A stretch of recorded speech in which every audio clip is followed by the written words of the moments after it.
We're here with Kevin Wright at the Atwood Museum with the Historic Society. Is that correct, Kevin? That's right. We're the Atwood Museum, part of the Chatham Historical Society.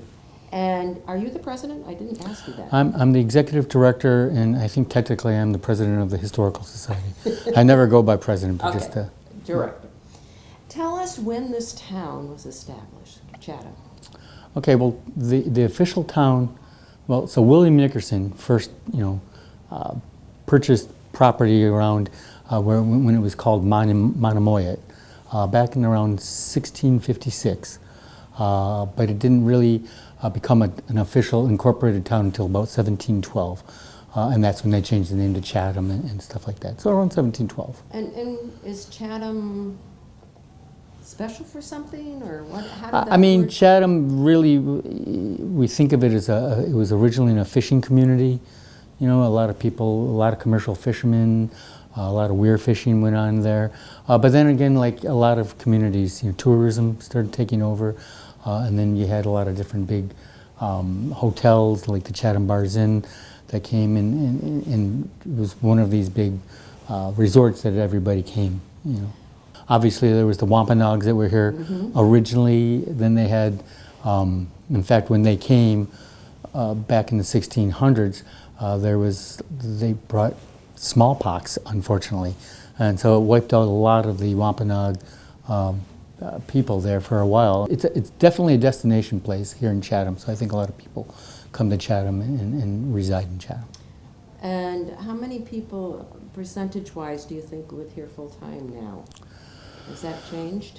Yeah, I mean, we're the second oldest community on the Cape, Orleans being the oldest.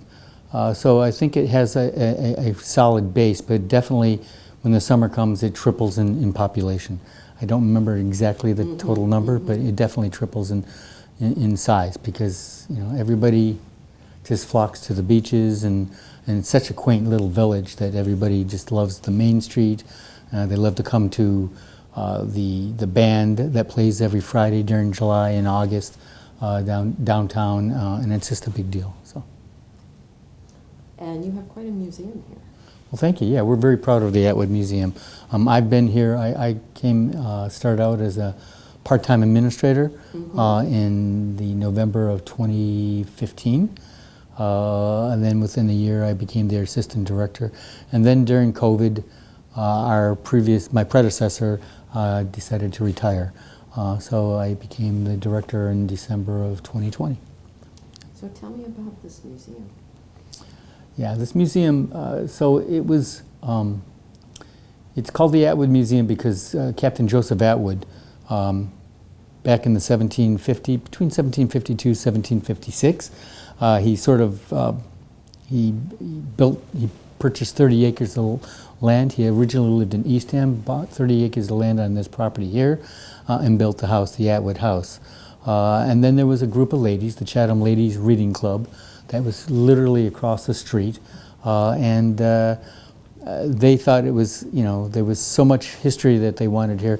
They established the Historical Society. Oh, really? Yeah, and that was about in 1923. Alice Walker Guild was one of the main forces behind that, and so in 1923 they established the Historical Society. They quickly realized they needed more space. The old house, again built by Captain Joseph Atwood, was available. The people that owned it in 1923, 1924 offered to sell it to the group of the Historical Society. They put up a sign, and they raised $5,000 to purchase the house, half of which went to purchasing the house, the other half went to restoring the old house. And then in 1925 it was officially became part of the Historical Society, and everything was incorporated in 2026. Wow. And then I think it was in 1927 that it was first open to the public. So it's gone through its stages, but it's, most people associate it with the old house, but it's grown. In the early 2000s, we've added, most of the new gallery came in 2008, I believe. So it became more of a museum. The mural barn, which is paintings done by Alice Stalnick back in the 1930s and 40s, that was donated to the museum after her death in 1977. So that was a separate building than they connected it to, and that's a huge part of our museum. So we have a lot of different things in here that we try to do new exhibits every year. Our main gallery, we try to keep it up for a couple of years. Since last year was our 100th anniversary, our centennial exhibit, we'll probably keep up for 3 years. Last year for our 100th anniversary, we were able to get funding.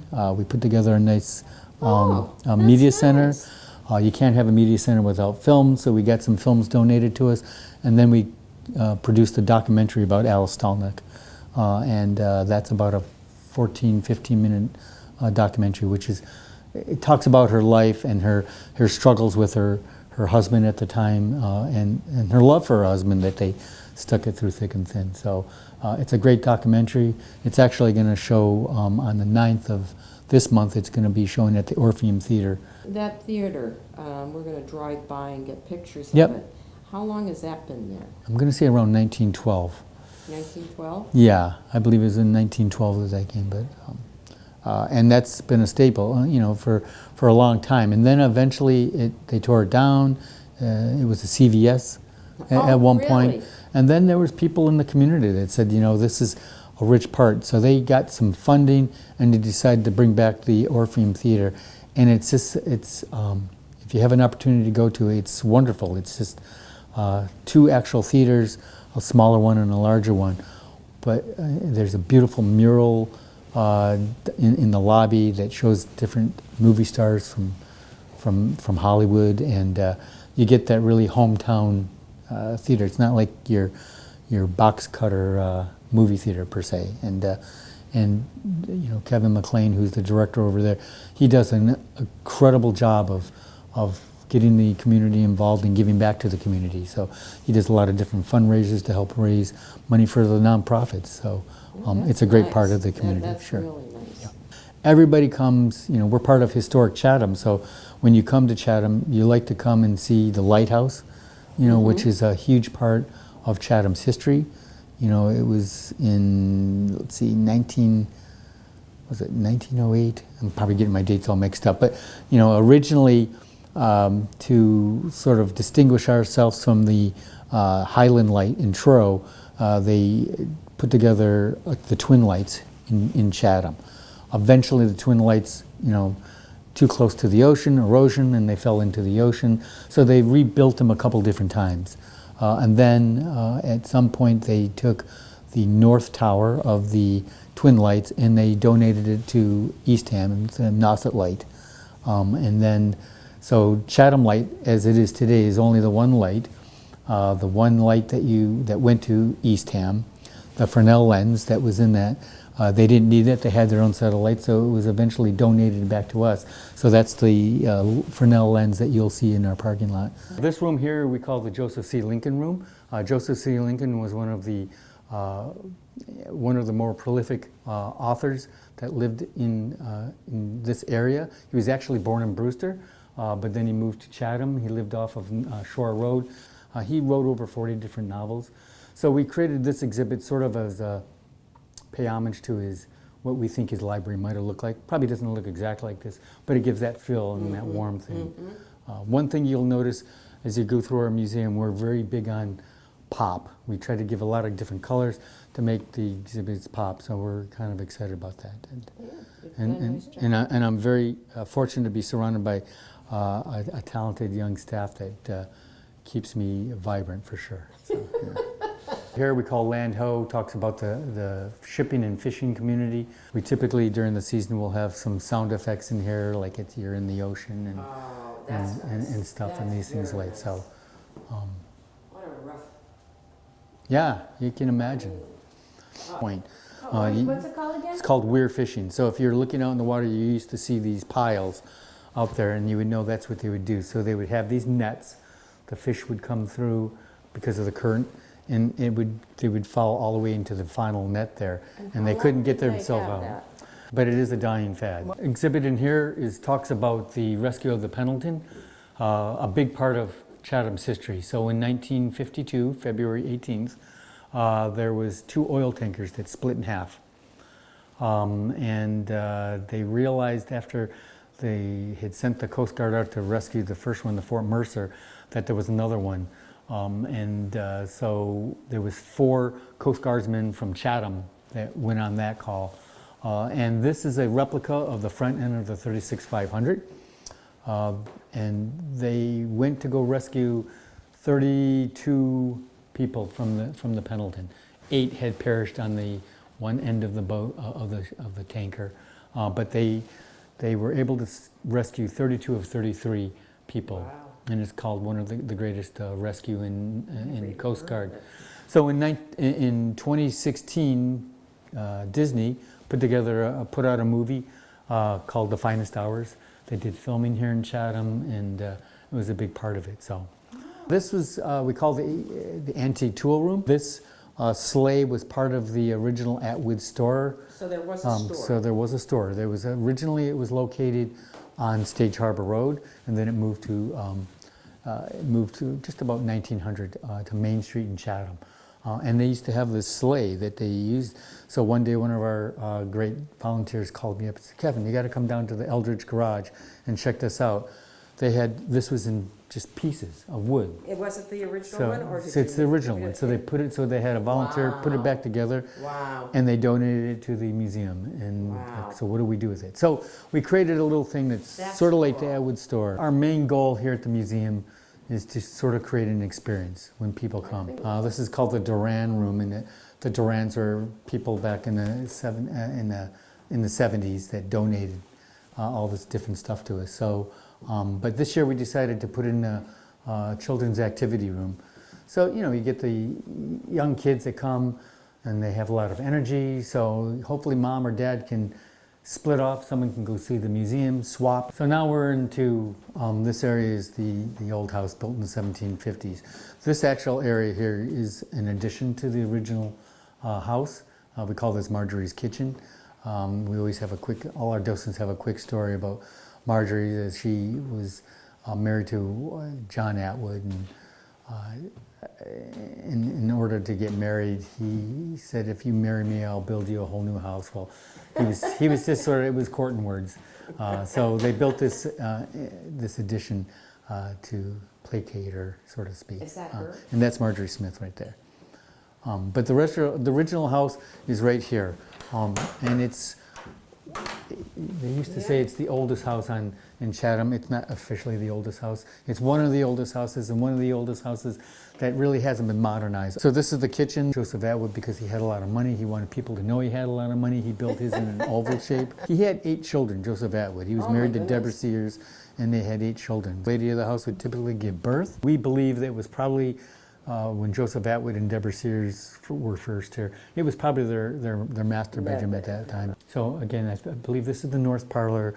Obviously, it's the dining room, and this is where they would have spent most of their formal meals. But of course, Joseph Atwood was a sea captain, so he was out to sea a lot of times. So when he was away, she was taking care of the kids. Janet Marjolais, she just turned 89, and she's a hoot. And she's very meticulous about the clothing that we had. And she was very instrumental. Her and Christina worked on the hat exhibit. So the hat exhibit. Look at this. So this is Isn't that great? this is great. This is fun. It really is. Yeah. Wow. I love And how this is they've still got. the old part of the house, right? This Yes, is now yeah. we're into the south parlor. Yeah. And you notice the floors and the Yeah. wide boards. Some of them Yeah. apparently back. Technically, if any board was wider than 12 inches, it belonged to the King of England. Really? So in order to not pay the king's ransom, they would have cut the boards shorter. Yeah. I don't know how true it is, but it makes a good story. But we always had the old organ. We always had this music box, Swiss-made music box from the 1900s.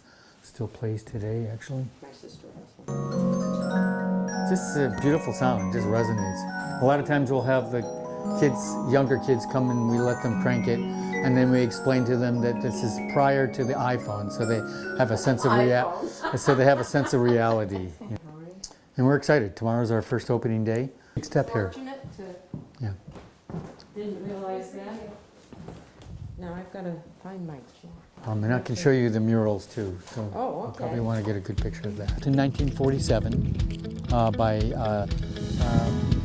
Joshua Nickerson, and then he sold it to his son Jan Nickerson, Joshua Jr. So this was actually exactly as it was out on North Beach when it was out in there. And, nothing really changed. Obviously, we had to put in air conditioning. Most Beatles, and they started to eliminate that problem. But kids love this. Yeah. See, it's plenty of room. This is what they would do: bring the family out, enjoy life, get rid of the technology. Mosquitoes were really bad back in the day, so they would have had a chamber pot in there. Even though there's an outhouse out there, they would have had an outhouse. But sometimes in the hot summer with all the mosquitoes, they just but business inside.